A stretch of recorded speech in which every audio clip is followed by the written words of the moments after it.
我觉得百妖谱它是一个很年轻，然后很有陪伴感，因为它结合了中国的很多传统的故事为核心的这样一个动漫作品。当时其实是有3个片段作为参考的。那是我看到《趸鱼》这个片段以后，我就对这个男主跟女主一下子就被吸引了。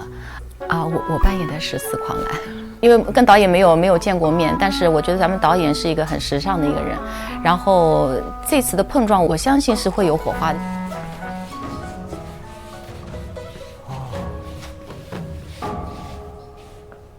哦。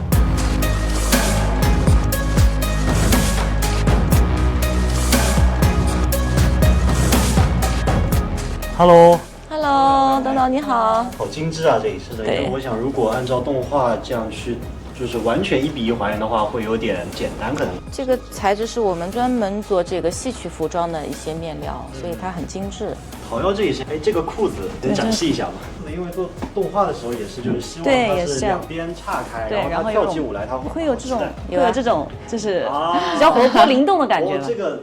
这个一下子就跟那个动画不一样了，它会更加的生动。我们来看它的这个整个装扮的话，其实跟咱们越剧舞台的上面的装扮其实蛮类似的，它都是传统的古装的这样一个俊扮的一个小生。我这次的话塑造了一个司狂兰，就是以越剧舞台上面这样一个女小生的这样一个方向去塑造的。那么舞台上面的话，可能咱们的妆容会比较浓一点，但是咱们的视频里面肯定就是以自然、美、俊这样的去体现这个人物。其实唱段的话，现在我用的还是越剧的这个尹派唱腔来塑造它的，所以我希望通过2分钟的视频，能够给观众传递出这份温情，然后也希望就是把越剧舞台上面擅长的东西能够给咱们观众看到。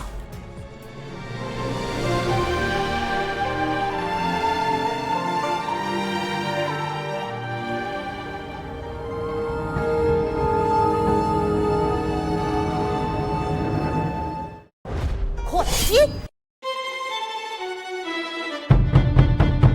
这天边上浮云漫，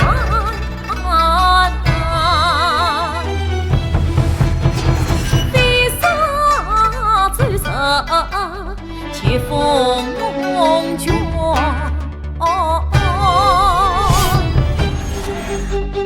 双刀血剑穿黄来，一日射箭在胸怀。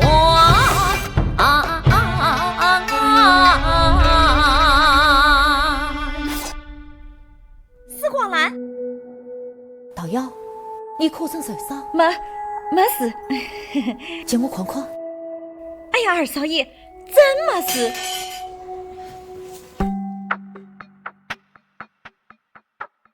渐落青色，渐落青色，初相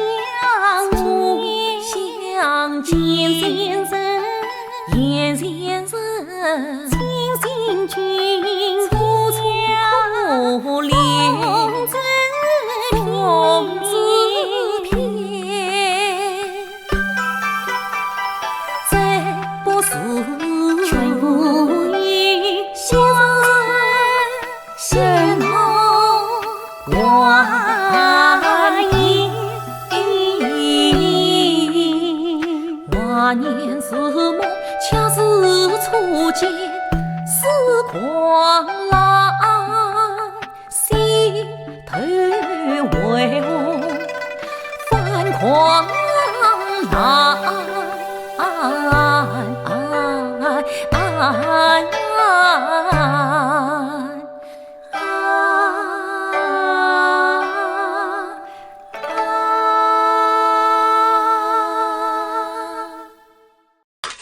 意欲何为？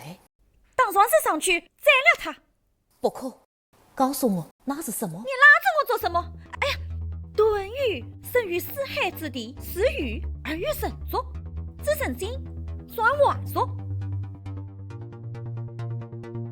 顿语知神心，算晚说。顿语晚说。我学越剧是9岁开始的，可能就是很多人都不会理解为什么唱戏能唱一辈子，但是我也就莫名其妙的唱了一辈子，但是就是因为喜欢吧，总唱到退休吧，我不会再干第二个事业了。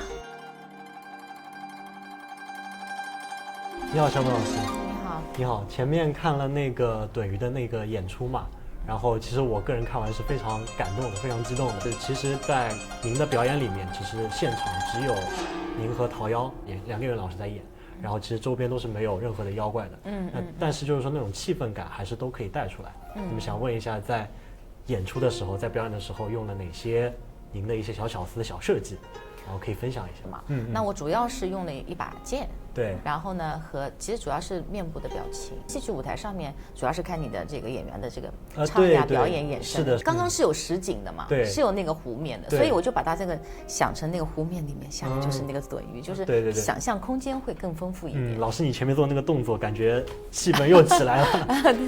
对，那能不能稍微给我科普一下越剧里面的，比如说唱念做啊，包括它的一些渊源呐？它的一些发扬呢？越剧呢是我们那个中国的第2大剧种，它已经有将近150年左右的历史了。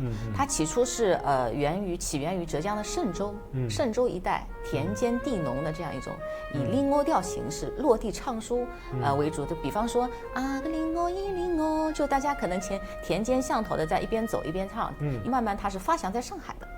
然后是繁荣在全国，流传于世界。那我现在扮演的这个就是所谓的小生，女小生，她比较委婉，比较有书卷气，那种缓缓的，就特别文雅、特别温柔的一种书声，就是比较典型的影派。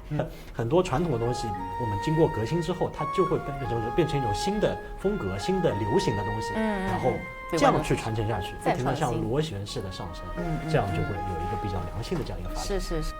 导演，我想问你一个问题，就是我因为我对动漫其实不是特别的了解嘛，但是咱们的百妖谱后来我去关注了一下，咱们的粉丝特别多，就是我想问你的话，它的成功的点在哪？这个点其实我自己也是挺意外的，我说实话，就是肯定一方面就是很大一部分原因是因为原作它写得好，就是原作的这个功底，它的就是文笔，它是非常的细腻的，然后吸引了很大一部分就是说忠实的一些原著粉，因为我们中国人他其实是比较内敛、比较克制的嘛，然后我们中国人之间的就是说情感的细腻程度也是比较高的。那么我觉得原著它其实首先是抓住了这样一个点，然后第二个层面就是我觉得从制作层面上，我们确实也是非常用心，它所在的场景到底是不是下雪呀，到底是清晨下雪还是黄昏下雪，它的光影效果其实也是完全不一样的。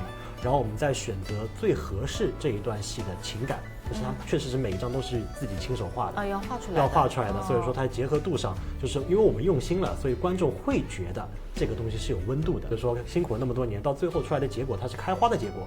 对我来说，这件事本身也是治愈的，也像是一个百妖谱里面的一个小故事一样就是在做这件事情的时候，感动了自己，也感动了身边的人，感动了观众嘛。对，就像你说的，就是茶余饭后安静下来去看别人的故事，可能也在经历自己的人生。对，是的，会有一些治愈，会有一些打动，会有一些就是亲历感吧。然后关于越剧跟动画呢，其实我个人对于这两者之间的结合，或者这两者之间的未来，其实自己有过一些小畅想。我可不可以拍一个越剧相关的题材，动画题材？主角就是越剧的一个小生，或者说想要学越剧的一个学生。然后他进入到这个行业，他在这个行业里面成长，然后学越剧，然后跟大家一起搭班子，然后最后在舞台上亮相演出，获得观众的认可。当中肯定会有一些起伏，但是我觉得这样的故事，就是说越剧，包括那个职场剧，在国内的片子其实它是非常少的，很少。对，而且呢，它也不乏于一些商业化的考量，说是一种国潮的一种体现。如果可以把它跟动画结合得更好一点的话，我相信它未来肯定是有受众的。那关于这个方面，老师你有什么样的想法？我觉得首先就是导演您这个想法挺好的，因为您刚才说的时候就感觉想到我自己小时候了。对，我7、8岁就开始学戏了嘛。对，就是从师傅开始每天教我，从折子戏到随团演出、下乡，然后慢慢通过比赛，然后慢慢历练了自己，到了小百花越剧团。其实这也是我一路走过来的，这就是我自己的亲身经历。对，是的。对，然后从中有很多的遇到了困难也好，像退缩呀、哭过，然后腿也摔断过，各种受伤过。其实这就是人生的经历，我倒觉得是很宝贵的。对，那您自己对于越剧包括整个就是未来的一个规划，未来一个想法有没有？我是希望就是这几年能够多创作出一些能够适合当代年轻人，希望他们能够就是喜欢看的作品。然后呢，我对自己也有要求，也要不断的努力，因为一旦你如果松懈了，你的观众就看得出来。对，就是你每天都要去琢磨。既然你爱了这个职业，你就要认真对待。我的人生格言就是认真对待。对，一生只做一件事，并且把它做好。是的。对，我也一样。那希望大家多多支持我们的百妖谱，多多支持我们的传统粤剧。感谢。